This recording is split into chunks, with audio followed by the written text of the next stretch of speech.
Olá, seja bem-vindo, seja bem-vinda. A música está em tudo, no rádio, no cinema, na escola e, claro, na infância. No programa de hoje vamos falar sobre a importância da música na construção da cultura infantil. Você sabia que ela é disciplina obrigatória, assim como matemática e geografia? Pois é, o Educa Floripa de hoje embarca no universo musical dos nossos estudantes. A música faz parte da rotina escolar e é uma ferramenta essencial para o desenvolvimento das crianças. Desde 2008, a Lei Federal 11.769 tornou a disciplina obrigatória na educação básica. Em Florianópolis, as aulas de música fazem parte do currículo da rede municipal e ajudam os estudantes a desenvolverem habilidades cognitivas, emocionais e sociais. A importância da música no currículo do ensino fundamental vai muito para além do ritmo. Ela vem para trabalhar a questão da disciplina, de ouvir o outro, de trabalhar as suas emoções, as suas questões sociais, ressaltar toda essa bagagem cultural que a gente traz e associar isso às outras disciplinas curriculares. A música, ela não trabalha só o ritmo, ela não trabalha só uma melodia, uma canção. Ela vai fazendo relações dentro da escola. Os alunos têm contato com diferentes ritmos, aprendem sobre sonoridade e descobrem a importância da musicalidade para a expressão cultural. As atividades vão desde a experimentação com instrumentos até a composição de pequenas canções. Professora, são 33 anos de experiência, a música pode ser transformadora para os estudantes em diferentes áreas, né? Desde que a gente nasce, a gente escuta a música e a gente vive com ela para toda a nossa vida, né? Mas mais que isso, né?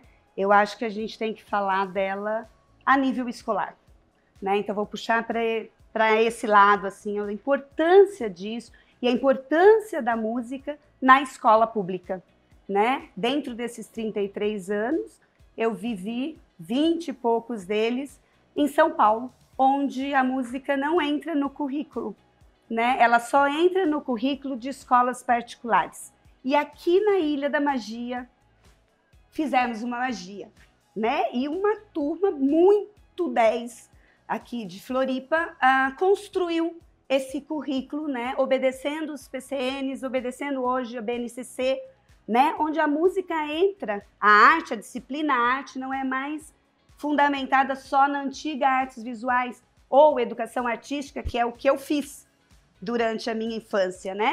Mas as 4 linguagens da arte, que é a música, o teatro, a dança e as artes visuais também.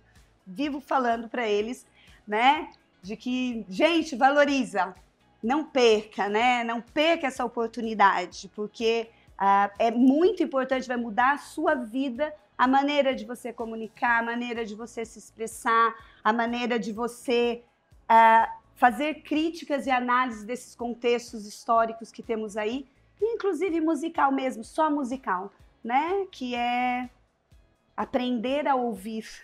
Além de desenvolver a percepção musical, a disciplina trabalha a coordenação motora e incentiva a autoestima dos alunos. E para muitos, a música pode se tornar uma paixão que segue para a vida toda. Taylor toca na escola de samba Consulado e trouxe o Samba Enredo de 2025 para a turma do 6º ano da Escola Básica Municipal Beatriz de Souza Brito.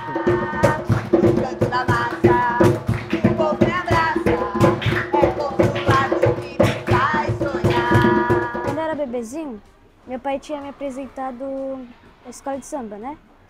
Aí eu fiquei começando, toquei 3 anos no desfile. Aí quando eu comecei a tocar, eu comecei há 4 anos. Aí agora eu tô há 3 anos no desfile. Agora, esse ano a gente foi campeão, fiquei muito feliz. A prof. Gigi adorou descobrir esse teu talento. Como é que foi trazer isso pra turma, assim? A professora descobriu, né, que eu tocava. Aí eu falei pra ela se eu podia trazer meu instrumento, ela falou que sim. A gente tocou ontem, ficamos começando. Aí eu toquei essas coisas, fiquei muito feliz. 1, 2, atenção! Quem aprende sou eu. Né? Quando eu descubro que dentro do meu grupo eu tenho algum estudante que tem uma habilidade que eu não tenho, Então hoje vocês viram o Taylor tocando aqui, ontem ele trouxe o repelique de casa, né? Eu nunca tinha visto, eu nunca tinha pego, a gente viu, né? E exploramos, é desse lado, como que afina, como que não afina. Então assim, acho que é uma maneira de eu estar em movimento, tá? Mas é uma maneira também de trazer ele para o grupo e essa valorização da cultura familiar também, né? Então, nós temos vários estudantes na escola que têm um contexto, uma habilidade com alguns instrumentos. Então, toda vez que isso escapa, em algum momento, algum tema da classe escapa e eles me contam, eu já agarro pela mão e falo, ó, então, peraí, vamos parar, vamos conversar. Porque aí, né, eu amarro o meu conteúdo, então, se eu não fujo do meu planejamento, né, a aula não é de brincadeira, tá? É sério, vou falar para você assim, eu tenho o conteúdo que eu vou trabalhar, por que eu estou trabalhando, por que eu vou trazer, né? Mas, para além disso, existe, que era uma das coisas que você puxou logo na primeira pergunta, né? Essa coisa social, né? Que antes de qualquer coisa somos humanos, vivemos em sociedade, precisamos nos respeitar com todas as culturas que cada um tem dentro de casa. A aula de música é uma forma de potencializar o aprendizado de outras disciplinas. É possível trabalhar conceitos matemáticos, por exemplo, através da contagem de tempos e compassos. Além disso, a música favorece a inclusão e a expressão individual. Que me faz sonhar, bate o tambor, bate o queijo, bate o tambor, esse bate é pra arrepiar. E a gente segue falando de música. Daqui a aproximadamente um mês, no dia 30 de abril, é celebrado o Dia Mundial do Jazz. Na sessão Pipoca de hoje, a gente traz um filme sobre a história de um jovem baterista que sonha em ser uma lenda desse gênero musical.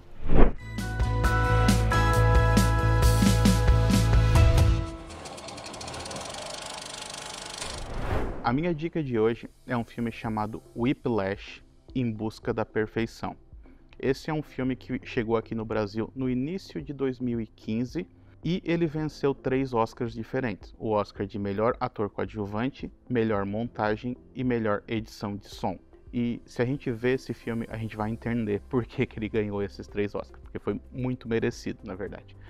Esse filme aqui, ele conta a história de um sujeito, de um rapaz jovem, que sonha em ser músico. Mais especificamente, ele sonha em ser baterista. Só que ele não quer simplesmente ser um baterista. Ele quer ser o melhor baterista do mundo, basicamente.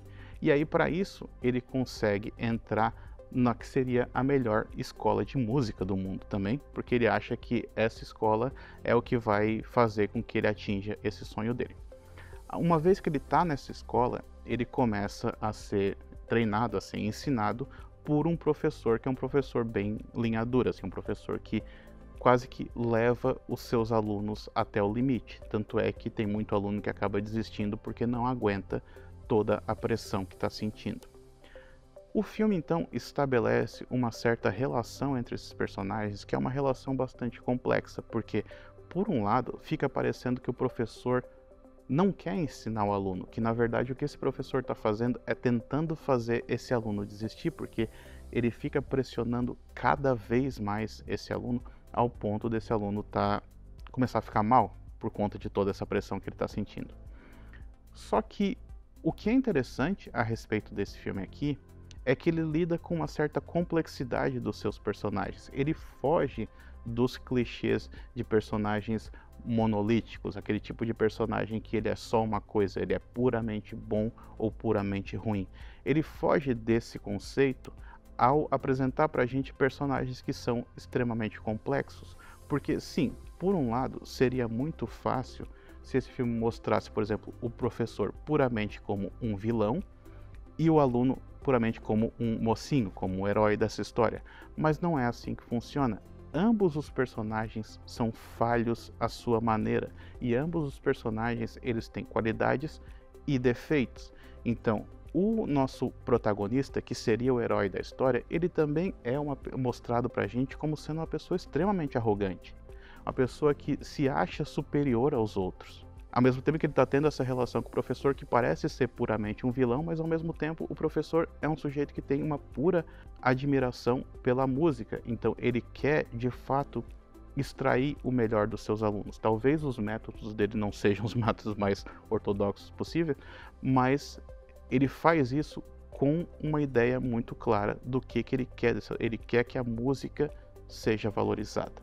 Então, a relação entre esses personagens é uma relação extremamente complexa, que, como eu disse, foge desse clichê desses personagens monolíticos, desses personagens que têm apenas uma característica entre si. Esses personagens aqui são extremamente complexos e é isso que dá complexidade a esse filme aqui, porque chega um momento que você está torcendo pelo protagonista, mas ao mesmo tempo você consegue entender a visão do vilão do filme, sabe? Você consegue entender o porquê que ele está fazendo aquilo.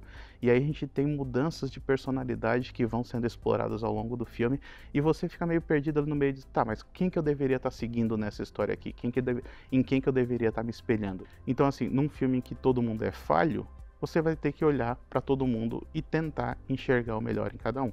Então, essa basicamente é a história do filme. Como eu disse antes, esse filme aqui, ele ganhou 3 Oscars e são 3 Oscars muito merecidos. Primeiro, o ator J.K. Simmons ganhou o Oscar de ator coadjuvante pelo seu papel como o professor, e ele está excelente no filme, né? Ele é um sujeito que é sujeito linha dura, que está tentando extrair o máximo dos seus alunos, então ele está perfeito. Mas eu queria destacar principalmente essa questão técnica, porque é um filme que, por meio da sua montagem, né, da sua edição e por meio da sua edição de som, ele consegue transpor para a gente a dificuldade e a beleza de se tocar bateria. Ou seja, a velocidade com que você precisa fazer seus movimentos é acompanhada pela velocidade dos cortes, pela velocidade da câmera, o que, de certa maneira, acaba colocando a gente dentro do filme, colocando a gente junto com aquele personagem. Então é um filme sensacional também, é um filme muito, muito bom mesmo, principalmente para quem gosta de música. Assim, quem gosta de música vai adorar esse filme aqui, eu tenho certeza. Então fica aqui a dica do Whiplash, Em Busca da Perfeição. A música pode ser desafiadora, como vimos na sessão pipoca, mas ela tem um papel essencial na infância. Ela ajuda no aprendizado, na construção da identidade cultural e no desenvolvimento da criatividade. Fique agora com os personagens queridos aqui do programa, Mocotinha e Vozeca, no Foco Ilhéu de hoje.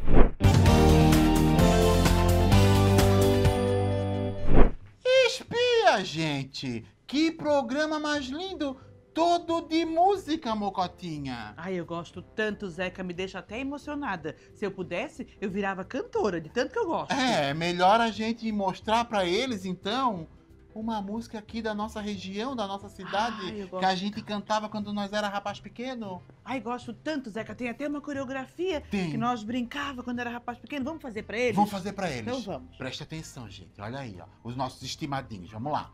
1, 2, 3. Ema, ema, ema, lagosta, lagoe. Lagosta, papa, lagosta, lagoe. Lagosta, enhenhe, lagosta, lagoe. Lagosta, gogo, lagosta, lagoe. Passeando no ribeirão, fui ver de perto boi de mamão. Mas lá encontrei você, brincando, brincando de lagoe. Ema, ema, ema, lagosta, lagoe. Lagosta, papa, lagosta, lagoe. Lagosta, enhenhe, lagosta, lagoe.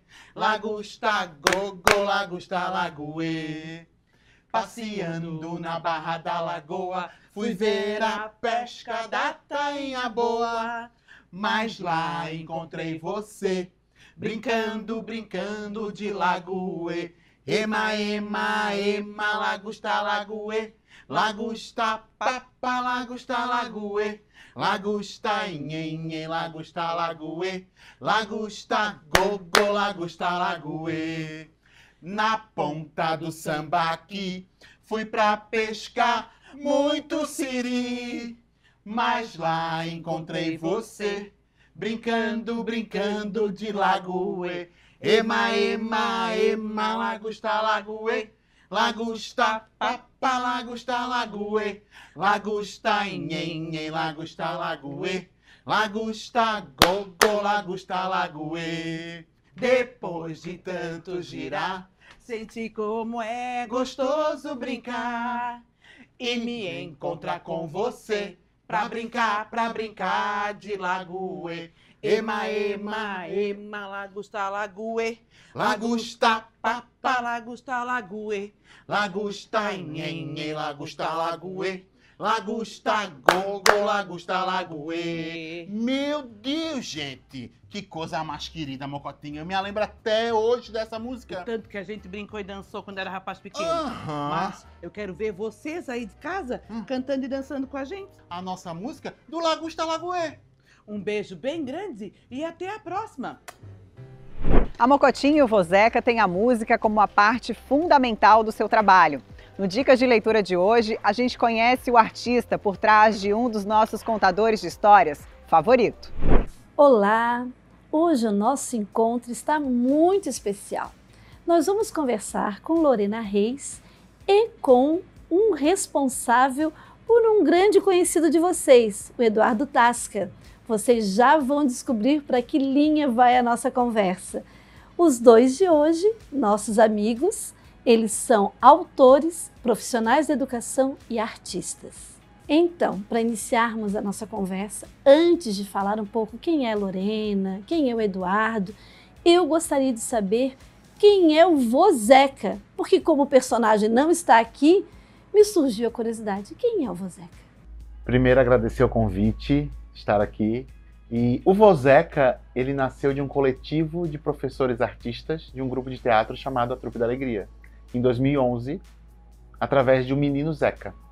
Depois, na ideia do nosso diretor, Diego, em 2016, final de 2016, ele quis trazer o menino Zeca em forma de avô. E eu tive o privilégio de dar vida ao Vozeca num espetáculo que percorreu os neins da nossa rede de 2017 até o final de 2019, fazendo um espetáculo chamado A Fantástica Exposição de Zeca.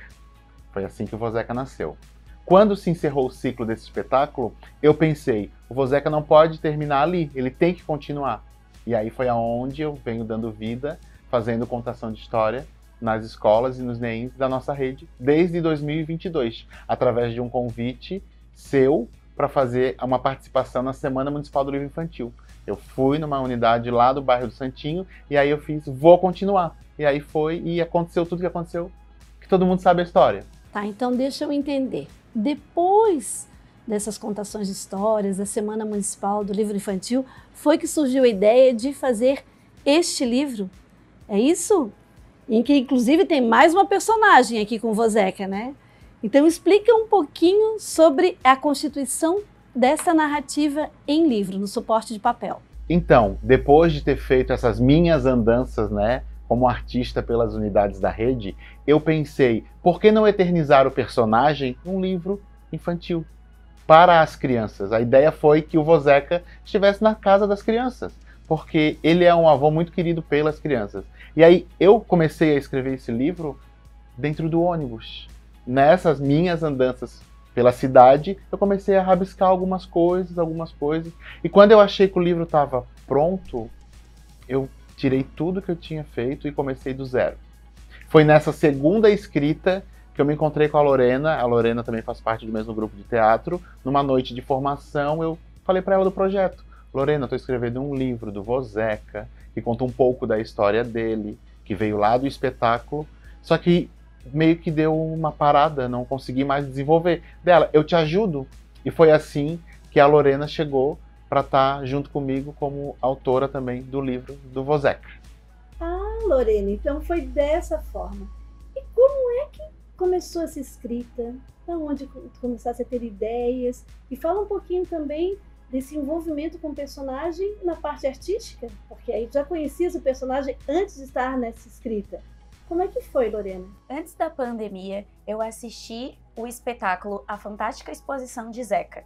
Fiquei encantada com o personagem. Em 2022, eu entro no grupo teatral A Trupe da Alegria e em conversa com o Eduardo, eu falo, né, o quanto eu sou encantada pelo personagem, o quanto eu gosto dessa questão dos avós E aí eu digo pro Eduardo, eu estou com você, vamos escrever juntos este livro. Ele me envia a parte que ele já havia feito e em um dia, em uma conversa, nós eternizamos o livro.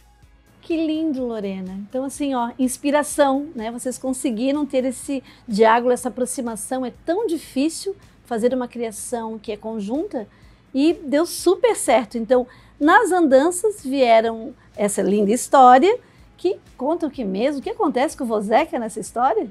Valesca, o espetáculo do Vozeca, ele ia com a sua neta levar uma exposição de livros para as crianças. E a história, basicamente, é essa no livro. Ele sai com a sua neta, tem um detalhe, ela não gosta da literatura, ela prefere ficar no celular, e aí o Vozeca convida ela para ir contar histórias junto com ele, pelos bairros de Florianópolis. E a gente escolheu alguns bairros específicos, que foi o bairro do Rio Vermelho, o centro da cidade, e lá no sul da ilha, na Lagoa do Peri, e no Ribeirão da Ilha. Ele sai contando histórias. E durante essas contações, algumas coisas vêm acontecendo. E aí eu vou deixar no ar para as pessoas possam ler e conhecer a história do Vozeca. Basicamente, a história é essa daí. A Bia é a neta do Vozeca, muito querida. E também tem uma outra personagem que é a Benedita, que é a boneca do Vozeca, que é da Bia hoje, que ele ganhou de presente, que veio lá do continente africano. A boneca da Bia, que se chama Benedita, carinhosamente conhecida como Benê. Então, aqui no livro, eu reparo que vocês, né, além da questão da escrita, desse diálogo lindo aqui narrativo, a ilustração, ela realmente complementa e traz elementos que são bem interessantes, que trabalham questões também pontuais da Heré, né, que trabalham uma diversidade das culturas que nós temos aqui em Florianópolis. E eu queria que vocês explicassem um pouquinho sobre isso. Como é que foi esse diálogo com a ilustradora, se vocês pediram algo e qual foi a intencionalidade assim, nessas imagens, se essa questão da diagramação também teve um toque de vocês ou não. Queria que vocês explicassem um pouquinho. Valesca, as ilustrações são de Camila Carvalho, uma grande amiga do Eduardo e hoje minha também, e ela não conhecia alguns pontos de Florianópolis, então enviamos imagens reais para que ela tivesse inspirações para fazer essas ilustrações. Nós queríamos que mostrasse essa diversidade que tem mesmo em Florianópolis, por isso que a gente traz o indígena Peri, a Benedita, a gente fala que ela veio deste continente africano e principalmente a simbologia Adinkra, que foi o que acompanhou esse processo da ilustração, juntamente conversando, uma conversa entre eu, o Eduardo e a Camila. O outro ponto importante de me falar é a capa, a escolha da capa, da simbologia da ponte Cídio Luz, né, o nosso cartão postal. E as cores também, ficou bem importante falar, porque quando a gente deixou a Camila bem à vontade, livre para criar, do processo criativo dela. Quando ela mandou a capa do livro, ela mandou uma outra ilustração, porque no entendimento dela tem uma parte do livro que o Vozeca ele é transportado para um outro bairro, e ele entra dentro de um livro. Então ela teve a ideia de fazer essa capa. Só que a gente queria a ponte, a gente queria essas cores vibrantes, esse laranja bonito. E foi assim daí que ela se inspirou e quando ela mandou essa capa, conversamos nós sempre juntos, disse, temos a capa. Então, falamos sobre a escrita, né, como surgiu a história, as ilustrações e o título. Como surgiu esse título? Quem escolheu? Assim que finalizamos a escrita, ainda não tínhamos um título. E o livro já estava pronto, as ilustrações já estavam prontas. E aí a gente pensou, e agora? E agora? Aí eu tava vindo pro centro da cidade, de manhã bem cedo, um silêncio, e veio assim na minha cabeça o título. Veio Um Vô Chamado Zeca, Andanças pela Ilha da Magia. Nesse exato momento eu pego o celular e mando um áudio pra Lorena. Lorena, o título apareceu agora na minha mente. Foi assim que surgiu o título. E a gente tinha a ideia de querer apresentar ele. Então, desse Um Vô Chamado Zeca, tá fazendo uma apresentação para ele. E aí, o Andanças pela Ilha da Magia, por todas as andanças que ele faz. E foi incrível a hora que veio assim o nome. A gente pensou muitas e muitas vezes em nomes, vários nomes a gente deu, mas nada combinava. E veio na hora que ninguém esperava. Ou veio na hora certa. Falando em andanças, como tem sido as andanças do personagem e deste livro nas nossas unidades, na Rede Municipal de Educação e pela cidade também? As andanças do Vozeca, como eu disse ali no começo da nossa entrevista, foi através da Semana Municipal do Livro Infantil, e eu comecei a fazer as andanças em lugares que eu conhecia algum colega da rede municipal, né? E aí tomou uma proporção muito grande, e aí começaram a me chamar, até que lá para outubro de 2022, o secretário de Educação da época, ele convidou a gente para estar fazendo parte de um projeto, hoje na Secretaria Municipal de Educação, que a gente, até hoje, a gente está, né? Desde 2022 até 2025. Eu já consegui ir em todos os NEINs da rede. Nos 84 NEINs, o Vozeca já passou. E faltam algumas EBMs para a gente estar contemplando com o personagem do Vozeca, né? Levando o livro, contando uma história, né? Com outros personagens também, através desse nosso projeto. Hoje, o livro do Vozeca é um sucesso absoluto. Ele faz parte de planejamentos e de projetos dentro dos NEINs e das EBMs. Tínhamos a ideia de fazer somente 50 exemplares e hoje já temos 1000. Vocês dois são professores da educação infantil, né? Profissionais da educação infantil. E eu queria conversar um pouquinho mais sobre essa inserção nos planejamentos, né, nos projetos, mas como é que vocês têm visto esses desdobramentos, o participar também dos encontros de formação continuada com os professores e mais ainda, né, já que nós temos no nosso acervo aqui no Clube da Leitura, como é que tem sido esse olhar diferenciado e a participação de vocês nesse fomento do gosto da leitura, já que vocês são escritores e artistas catarinenses? Eu, como professora, estando no chão de sala, tenho visto que o Vozeca acolhe as crianças, né? Por ele ser um avô, por ele ser um manezinho da ilha, as crianças, elas ficam encantadas quando veem que ele passeia por lugares nessas andanças que elas muitas das vezes vão com os seus familiares. E os profissionais têm visto uma diversidade no livro para trabalhar com as crianças, o fomento da ERER, bem como a possibilidade de ampliação de repertório com as cantigas do Boi de Mamão. Essa questão de usar o livro, né, como uma forma de um planejamento, tanto na educação infantil quanto no ensino fundamental, me deixa assim, muito orgulhoso. E é muito interessante quando o Vozeca aparece para eles de verdade, né? Quando eu sou convidado para estar lá. Então, assim, já teve professores que fizeram trabalhos na matemática, na história, na geografia, e eu fico assim encantado vendo que o livro não era para ser um livro paradidático, mas querendo ou não, se tornou um livro paradidático. Então é desde o bebê bem pequeno até a criança que já está lá no 9º ano, né? O adolescente que trabalha esse livro que é incrível e é um sonho realizado nosso. Então, nós temos os livros no nosso acervo do Clube da Leitura, na Biblioteca Central do Centro de Educação Continuada da Secretaria, na Biblioteca Barreiros Filho, na Biblioteca do Estado, mas as pessoas, né, que estão nos vendo, que estão em casa ou de comunidades mais distantes, como é que elas fazem para conhecer esse trabalho de vocês? Valesca, o livro ele hoje pode ser adquirido através da internet, lá no Instagram do Vozeca, que é @vozeca, com 2A no final, tem um link onde você fala diretamente com uma pessoa que vai estar vendendo o livro numa loja virtual, e esse livro ele é enviado para todo o Brasil, ou também em algumas livrarias parceiras aqui da nossa cidade, como a Latinas Livrarias e a Livraria Divertida, além de estar diretamente com a gente também, a gente sempre dá um jeito de fazer umas andanças e tá levando para quem quiser adquirir essa nossa obra. Então, nós já temos um título publicado e vocês têm feito, né, assim, um trabalho lindo na nossa cidade, mas vocês têm algum projeto novo? Tem aí novas experiências com o Vozeca? O nosso segundo livro está em processo e as andanças continuam. E quem quiser levar o Vozeca para sua EBM, para o seu NEIN, é só entrar em contato com a gente através dos projetos literários, da Gerência de Gestão Educacional, ou chamar a gente no Instagram, que o Vozeca responde lá. Foi uma alegria conversar com vocês, fiquei sabendo vários detalhes que eu não conhecia. E eu quero agradecer a parceria, agradecer esse trabalho lindo que vocês têm realizado e pedir para que vocês continuem mesmo ampliando, criando e que possamos desenvolver várias atividades juntos. A música embala a nossa vida, inspira histórias e até grandes filmes. Que tal incluir um pouco de melodia na sua rotina? O Educa Floripa de hoje fica por aqui. Espero você no próximo programa. Até lá!